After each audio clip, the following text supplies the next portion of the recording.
Management audit मधला जो आपला पहिला चॅप्टर आहे, त्या चॅप्टर मधला सेकंड पॉइंट जो आहे, difference between financial audit and management audit, तो आपण आज घेतोय.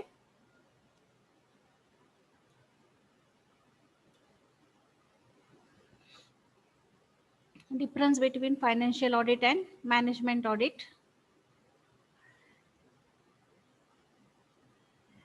बघा, फायनान्शियल ऑडिट तुम्हाला माहिती आहे, तुम्ही ज्या वेळेला TY.BCom ला होतात तर त्यावेळेला तुम्हाला ऑडिटिंगचा चॅप्टर होता. त्या ऑडिटिंगच्या चॅप्टरमध्ये तुम्हाला फायनान्शियल ऑडिट होतं आणि त्याच्याशीच रिलेटेड जे पॉईंट्स होते ते होते. फक्त तुम्ही ते मराठीमधून शिकलेला आहात आणि आता आपला जो मॅनेजमेंट ऑडिटचा जो टॉपिक आहे, म्हणजे जो पेपर आहे, तो इंग्लिशमधून आहे. तर आपण आज जो आपला सेकंड पॉईंट आहे फर्स्ट चॅप्टरमधला, फायनान्शियल ऑडिट आणि मॅनेजमेंट ऑडिटमधला फरक, तो घेतोय. बघा, financial audit is an accounting audit only.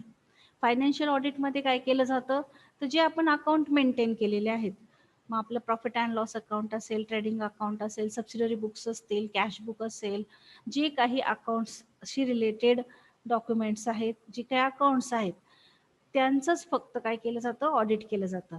It involve verification and attestation of financial data relieved by the book of account on the basis of supporting vouchers.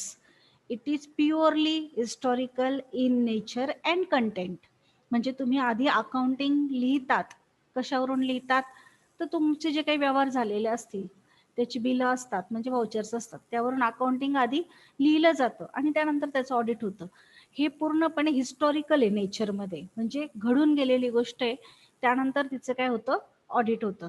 आणि कशाच्या बेसवर होतं सगळ्या अकाउंटिंगचं ऑडिट, तर जे काही व्हाउचर्स असतील सपोर्टिंग, त्या व्हाउचर्सची तपासणी केली जाते आणि त्यावरून फायनान्शियल ऑडिट होतं. तर मॅनेजमेंट ऑडिटचं कसं आहे, तर मॅनेजमेंट म्हणजे व्यवस्थापन आहे, व्यवस्थापनाचं ऑडिट करायचं आहे आपल्याला. Management audit is concern with an appraisal of total performance of management of a company and address itself to the past, present and future. पूर्ण जे मॅनेजमेंट आहे कंपनीचं, त्यांच्या पूर्ण परफॉर्मन्सचं ऑडिट केलं जातं आणि त्यांना मागच्या ज्या घडलेल्या गोष्टी आहेत त्याच्यावरून फ्युचरमध्ये त्यांनी काय चेंजेस केले पाहिजे, तर त्याविषयी किंवा चालू स्थितीमध्ये त्यांनी काय चेंजेस केले जाते याविषयी गायडन्स केला जातो. त्यानंतर सेकंड पॉइंट आहे फायनान्शियल ऑडिटमध्ये. Financial audit is only one of the tool exclusively to depict a true and fair view of financial aspect of the company. Financial audit हे एक टूल आहे, साधन आहे. कशाचं, तर आपल्या कंपनीची जी फायनान्शियल पोझिशन आहे ती ट्रू आणि फेअर पोझिशन आपल्याला दिसण्यासाठीचं व्ह्यू आपल्याला यातून मिळतो फायनान्शियल ऑडिटमधून. Management audit is a tool of top management planning, organizing, controlling and decision making. Management audit हे पण टूल आहे, हे पण साधन आहे, पण कशाचं, तर टॉप मॅनेजमेंटचं साधन आहे. त्यांना योजना तयार करायच्या असतात, त्यानंतर काही गोष्टींचं संघटन करायचं असतं, नियंत्रण करायचं असतं, निर्णय घ्यायचे असतात एखाद्या गोष्टीवर, तर त्यासाठीचं त्यांचं ते टूल आहे. त्यानंतर तिसरा पॉईंट फायनान्शियल ऑडिटमध्ये, the area and scope of financial audit is limited. Financial ऑडिटचा जो एरिया आहे आणि त्याची जी व्याप्ती आहे ती काय आहे, लिमिटेड आहे. The area and scope of management audit is very wide and comprehensive. पण तसं मॅनेजमेंट ऑडिटचं नाही आहे. मॅनेजमेंट ऑडिट हे फार मोठी संकल्पना आहे आणि त्यामध्ये जास्त गोष्टी इन्व्हॉल्व होतात. त्यानंतर चौथा पॉईंट आहे फायनान्शियल ऑडिटचा. Financial audit is perform by chartered accountant in practice who is not an employee of the firm. Financial audit हे आपण चार्टर्ड अकाउंटंटकडनं करून घेतो आणि चार्टर्ड अकाउंटंट हा आपल्या कंपनीचा एम्प्लॉई नसतो किंवा आपल्या फर्मचा एम्प्लॉई नसतो, कामगार नसतो.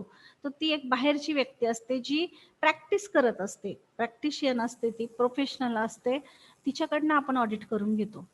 मॅनेजमेंट ऑडिटचं तसं नाहीये. Management audit can be undertaken by the management themselves or externally by the management consultant depending on the choice of company in this respect. Management audit हे एकतर मॅनेजमेंट स्वतः करतं किंवा बाहेरून एखादा मॅनेजमेंट कन्सल्टंट नेमला जातो आणि त्यांच्याकडनं मॅनेजमेंट ऑडिट करून घेतलं जातं. हे कंपनीच्या निर्णयावर अवलंबून आहे. No qualification is prescribe by any law for a person to act as management auditor. जसं आपल्याला फायनान्शियल ऑडिट जर करून घ्यायचं असेल तर चार्टर्ड अकाउंटंटसाठी क्वालिफिकेशन नेमून दिलेलं आहे की तो CA असला पाहिजे, त्यानंतर त्याचं पॅनलला नाव असलं पाहिजे चार्टर्ड अकाउंटंटच्या. तसा मॅनेजमेंट ऑडिटरच्या बाबतीमध्ये कोणताही नियम नाही, कोणताही कायद्याने कुठलाही नियम घालून दिलेला नाही किंवा कुठलाही त्याबाबत कायदा केलेला नाही की त्याचं क्वालिफिकेशन काय असावं असं कुठलंही बंधन नाहीये. म्हणजे क्वालिफिकेशनचं बंधन नाहीये. CA नसलेली व्यक्ती देखील मॅनेजमेंट ऑडिट करू शकतं, फक्त कंपनीने त्याला त्याची त्या पद्धतीने नियुक्ती केलेली असावी म्हणून. त्यानंतर 5वा पॉइंट आहे फायनान्शियल ऑडिटमध्ये. Financial audit of a company is compulsory by statute. Financial audit जे कंपनीचा ऍक्ट होता 1956चा आणि नवीन जो ऍक्ट त्यामध्ये सुधारणा झालेली आहे 2013चा ऍक्ट, त्यानुसार फायनान्शियल ऑडिट करणं कंपल्सरी आहे. पण मॅनेजमेंट ऑडिटचं तसं नाही. मॅनेजमेंट ऑडिटचं स्टॅट्यूटनुसार कंपल्शन नाही. Management audit is not compulsory or obligatory under any statute. कुठल्याही प्रकारचं बंधन नाहीये की तुम्ही मॅनेजमेंट ऑडिट केलंच पाहिजे. ते कंपनीच्या निर्णयावर अवलंबून आहे. त्यांना वाटलं तर ते करू शकतात, नाहीतर मॅनेजमेंट ऑडिट केलं नाही तरी चालतं. पण फायनान्शियल ऑडिट करणं मात्र बंधनकारक असतं. दरवर्षी आपल्याला माहिती आहे की वर्ष संपल्यानंतर आपल्याला ऑडिट 180 दिवसाच्या आत करावंच लागतं, नाहीतर कंपनीवर कार्यवाही होऊ शकते. त्यानंतर 6वा पॉइंट आहे फायनान्शियल ऑडिट मधला. The independence of statutory auditor has been the subject of favorable comment as his security of tenure has been protected by legislation. जो फायनान्शियल ऑडिटर असतो तर तो बाहेरची व्यक्ती नेमलेली असते, त्यामुळे जे काही त्याला वाटत असेल त्याने ऑडिट केल्यानंतर किंवा कंपनीच्या सिक्युरिटीच्या दृष्टीने तो त्याचं मत तिथे नोंदवू शकतो. The management auditor does not possess the same status and protection. There is no uniformity in the range of audit. His rights and duties are always not clearly defined. तर तुम्ही TY-BCom ला असताना शिकलेले आहेत की ऑडिटरच्या काय ड्युटीज असतात, त्यानंतर म्हणजे त्याची काय कर्तव्य असतात, त्याच्या काय जबाबदाऱ्या असतात, त्यांना काय राईट्स असतात, काय हक्क असतात, ते ठरवून दिलेले. कुणी तर कायद्याने ठरवून दिलेले, कायद्याने त्याला सुरक्षा दिलेली आहे, कायद्याने एक साचा ठरवून दिलेला आहे की जो ऑडिटर असेल फायनान्शियल ऑडिटर त्याचे काय हक्क आहेत, कर्तव्य आहेत किंवा त्याच्या काय जबाबदाऱ्या आहेत अशा. आणि त्यामुळे जो फायनान्शियल ऑडिटर आहे त्यामध्ये एकसारखेपणा असतो, त्या ऑडिटमध्ये देखील एकसारखेपणा असतो. पण मॅनेजमेंट ऑडिटचं तसं नाही, कारण की मॅनेजमेंट ऑडिटर हा कंपनीने नेमलेला आहे. त्यासाठी कुठल्याही प्रकारचं क्वालिफिकेशन नाही, कुठल्याही प्रकारचं हक्क किंवा त्याच्या ज्या जबाबदाऱ्या आहेत म्हणजे राईट्स आणि ड्युटीज आहेत त्याबाबत कुठल्याही प्रकारचं क्लिअर डेफिनेशन नाहीये, ते ठरवून दिलेलं नाहीये. त्यामुळे हे जे ऑडिट होतं तर त्यामध्ये एकसारखेपणा नसतो, त्यामध्ये फरक असतो, डिफरन्स असतो, एकसारखेपणा त्यामध्ये नसतो. त्यानंतर 7वा पॉइंट आहे फायनान्शियल ऑडिट मधला. Financial auditor is the share holders representative. जो फायनान्शियल ऑडिटर असतो तो शेअर होल्डरचा रिप्रेझेंटेटिव्ह आहे. शेअर होल्डर हे कंपनीचे मालक असतात आणि त्यांनी जे गुंतवलेले पैसे आहेत ते सुरक्षित आहेत की नाही, बिझनेसची पोझिशन कशा पद्धतीने आहे, त्याच्या दृष्टिकोनातून फायनान्शियल ऑडिटर जो आहे तो काम करत असतो. म्हणजे तो कुणाला रिप्रेझेंट करतो तर शेअर होल्डर्सला रिप्रेझेंट करतो. शेअर होल्डर्ससाठी तो बिझनेसची ट्रू आणि फेअर व्हॅल्यू एक्सप्लेन करत असतो. मग तो कुणाला रिप्रेझेंट करतो तर शेअर होल्डरला रिप्रेझेंट करतो. मॅनेजमेंट ऑडिटचं मात्र तसं नाही. Management auditor become a part of management team. तो त्याच्याच मॅनेजमेंटच्या टीममधला एक भाग असतो, कारण की मॅनेजमेंट ऑडिटर हा त्यांच्यातूनच नेमलेला असतो. त्यामुळे बाहेरची व्यक्ती नसते, ती बाकी कुणालाही रिप्रेझेंट करत नाही, तर ते त्यांच्या मॅनेजमेंटच्या टीममधलाच एक भाग असतो. मॅनेजमेंट व्यवस्थित चाललंय की नाही त्याचा परफॉर्मन्सचा ॲनालिसिस करण्यासाठी मॅनेजमेंट ऑडिटर नेमला जातो. त्यानंतर 8वा पॉईंट आहे फायनान्शियल ऑडिटमधला.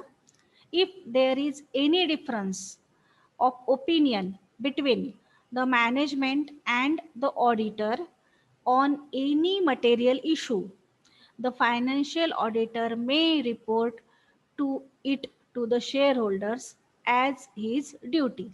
जर समजा अंकेक्षणामध्ये ऑडिट करताना जर काही तफावत आढळली, समजा डॉक्युमेंट तपासताना एखाद्या डॉक्युमेंटमध्ये किंवा एखाद्या व्यवहाराची तपासणी करताना जर त्याचं समाधान झालं नाही अंकेक्षकाचं, तर तुम्हाला माहिती आहे की तो जो रिपोर्ट देतो त्याला आपण सदोष अहवाल असं म्हणतो, तर तो सदोष अहवाल तो देऊ शकतो share होल्डर्ससाठी.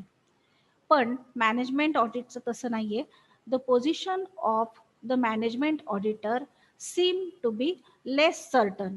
The general opinion is that the management auditor should have power and must have duty and authority to report in the same manner if his report on the performance is to be meaningful. Management ऑडिटरची जी position आहे ती financial ऑडिटरपेक्षा थोडीशी कमी आहे. तो general opinion देऊ शकतो मॅनेजमेंटच्या बाबतीमध्ये, तेवढी त्याला अधिकार आहेत. त्यांचं जे परफॉर्मन्स आहे त्या परफॉर्मन्सच्या बाबतीमध्ये तो जनरल रिपोर्ट देऊ शकतो, पण स्पेसिफिक जो आपण ज्याला सदोष अहवाल वगैरे म्हणतो तो तसा तो देऊ शकत नाही. त्यानंतर लास्ट पॉइंट आहे फायनान्शियल ऑडिटमधला. The financial auditor reports to the business as a whole on the result for the year and on the position of company after the year end. वर्षाच्या शेवटी पूर्ण बिझनेसचा जो अहवाल आहे, पूर्ण बिझनेसची जी तपासणी केल्यानंतर जो अहवाल आहे तो अहवाल तो फायनान्शियल ऑडिटर देत असतो, अंकेक्षणाचा अहवाल. Management auditor will report out the extent to which the objective laid down by the top management are attend. Top मॅनेजमेंटनी जी उद्दिष्ट ठरवून दिलेली आहेत त्या उद्दिष्टांच्या नुसार कार्यवाही झाली की नाही, त्यानुसार मिडल लेवलचं जे मॅनेजमेंट आहे किंवा लोअर लेवलचं जे मॅनेजमेंट आहे त्यांनी ते रूल्स ते उद्देश फॉलो केले की नाही, ते अचीव केले की नाही, याच्या बाबतीमधला जो रिपोर्ट आहे तो रिपोर्ट हा मॅनेजमेंट ऑडिटर देत असतो. आणि त्याला इयर एंडिंगचं वगैरे असं काही बंधन नाहीये. जो काही काळ ठरवून दिलेला असेल टॉप मॅनेजमेंटनी त्या काळासाठी ते ऑडिट केलं जातं. असे एकूण 9 पॉईंट आहेत आपल्या पहिल्या चॅप्टरमधला जो सेकंड पॉईंट आहे difference between financial audit and management audit मधला. मागची स्लाइड पुन्हा एकदा मी तुम्हाला दाखवून घेते. ओके, इथे आपला हा पॉइंट संपला.